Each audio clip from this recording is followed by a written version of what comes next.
Hola queridos amigos, bienvenido una vez más a su programa Una pausa en el camino, un espacio dedicado al estudio diario de la Biblia con una aplicación práctica para nuestras vidas. Te saluda tu amigo y hermano en Cristo Julio Rico desde el sur de California. Y en esta ocasión el tópico a estudiar lleva por título La cruz y el costo del perdón. Pero antes de iniciar, te invito por ahora. Padre eterno, enséñanos Señor, ¿cuál fue el costo del perdón de nuestros pecados? Bendice a mis hermanos, a los que ven y oyen, en el nombre de tu Hijo Jesús. Amén. La carta del libro a los Hebreos, capítulo 9, versículo 22 al 28. Lee. Capítulo 9, versículo 22 al 28 dice: Y según la ley, casi todos purificados con sangre, y sin derramamiento de sangre no hay remisión. Fue pues necesario que las figuras de las cosas celestiales fueran purificadas así, pero las cosas celestiales mismas con mejores sacrificios que estos, porque no entró Cristo en el santuario hecho por los hombres, figura del verdadero, sino en el cielo mismo, para presentarse ahora por nosotros ante Dios. Y no entró para ofrecerse muchas veces, como entra el sumo sacerdote en el lugar santísimo, cada año con sangre ajena. De otra manera le hubiera sido necesario padecer muchas veces desde el principio del mundo.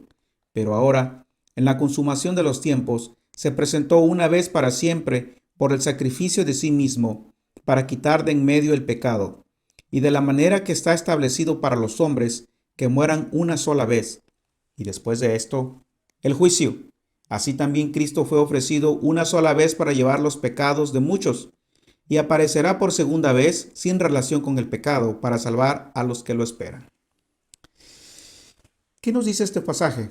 Bueno, nos dice que nuestro Señor Jesucristo se presentó ante su Padre para interceder por nosotros, llevando no otro sacrificio, sino el suyo propio, su sangre misma.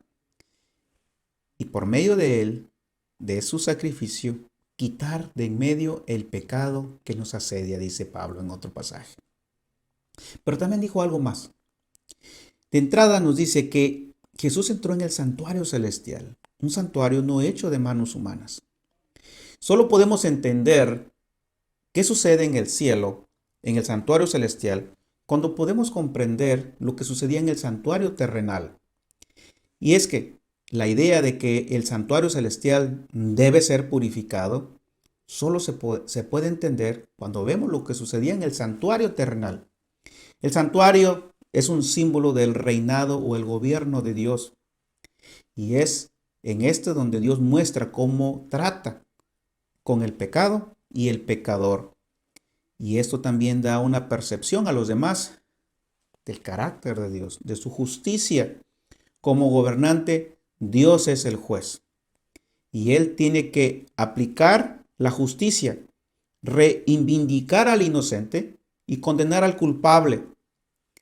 Dios perdona al pecador, pero Él asume la responsabilidad judicial.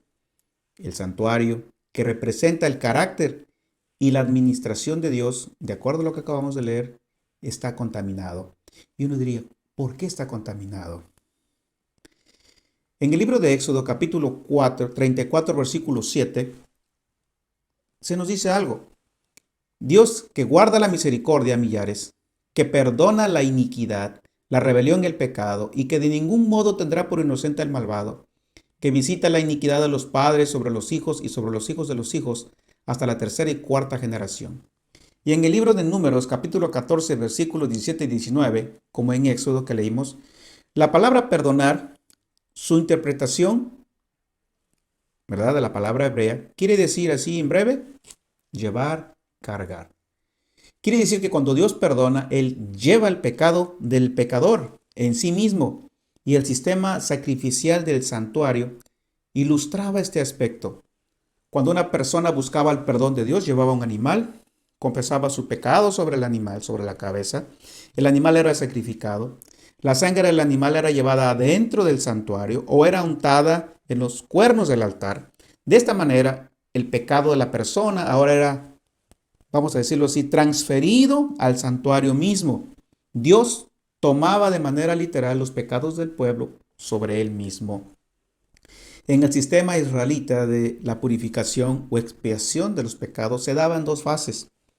Durante el año, el pecador arrepentido llevaba su sacrificio, su ofrenda, con lo que quedaba perdonado, pero sus pecados eran transferidos, decía, al santuario.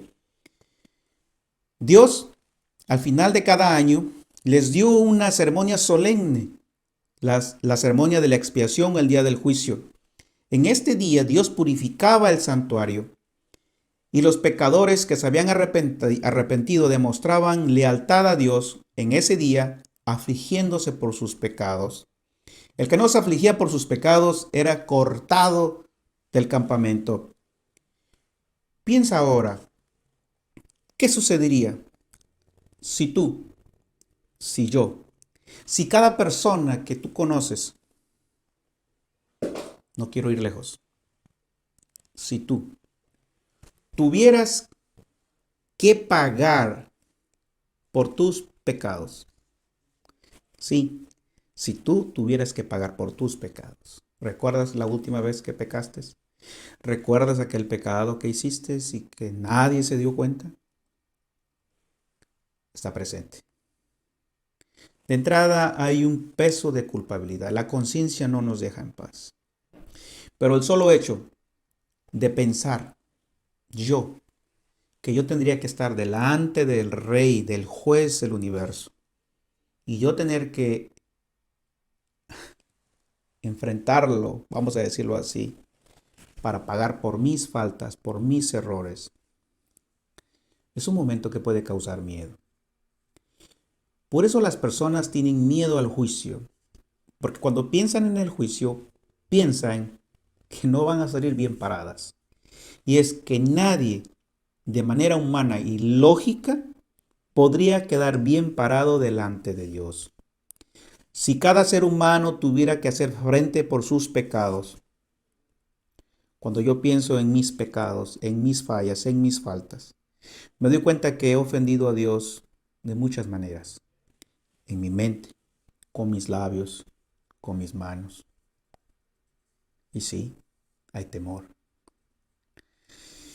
Pero por otro lado, también cuando pienso, ¿verdad?, en las palabras de esta autora, de este autor, cuando contemplo mi vida y me veo, pienso, ¿cómo podré salvarme? Pero cuando contemplo a mi Salvador y veo la pureza de Él, su amor por mí, solo puedo decir, ¿cómo podré perderme? ¿Te das cuenta? En verdad, Cristo Jesús es quien pagó por tus pecados, por mis pecados, y nos libró, sí, nos libró de la muerte eterna, y nos dio la oportunidad de llegar a ser parte ahora de su familia, de la familia celestial. Yo te quiero invitar, querido amigo, querida amiga, si ese pecado que estás cargando ahorita, si esa culpa que tú estás llevando, quieres descansar, quieres liberarte de esa carga porque no te deja en paz, por lo que hiciste a un padre, a un familiar, a una madre, a un hermano de sangre, ¿te gustaría en estos momentos poner tu carga en las manos de Dios y pedir perdón a Él? Hagámoslo, ¿qué te parece? Padre mío, gracias te damos por tu inmenso amor. Gracias por habernos dado el regalo maravilloso en la persona de tu Hijo Jesús. Y tú, Señor Jesús, muchas gracias por haber pagado por mi pecado, por haber pagado por el pecado de mi hermana, de mi hermano. Tú llevaste la culpa, Señor, siendo limpio, puro y santo, porque nos amaste tanto. Bendícelo, Señor, dale la certeza que le amas, que le has perdonado. En el nombre tuyo, mi Jesús. Amén. Que el Señor te bendiga, querido hermano.